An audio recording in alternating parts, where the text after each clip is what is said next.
Ngoja tufanye hesabu kidogo. Kwa mfano, mimi nauza hizi taa za content creators. Nimenunua taa 20 kwa shilingi 100,000. Alafu nikaenda nikaziuza kwa shilingi 150,000. Swali langu kwako, unafikiri faida yangu pale ni shingapi? Watu wengi wenu mtasema faida yako sasa ni shilingi 50,000.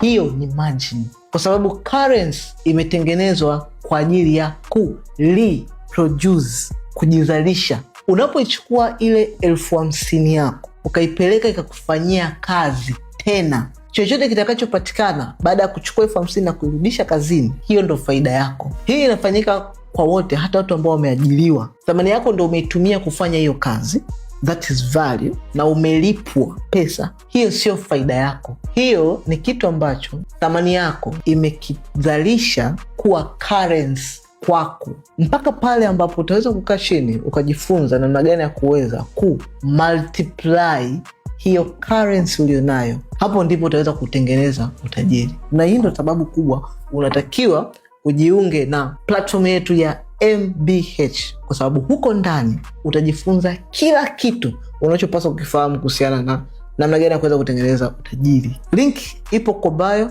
Gusa link, itakupa utaratibu wa kuweza kujifunza. Ingia huko ndani, stay there at least a year, potelea huko ndani, jifunze each and everything unachotakiwa kuwa nacho.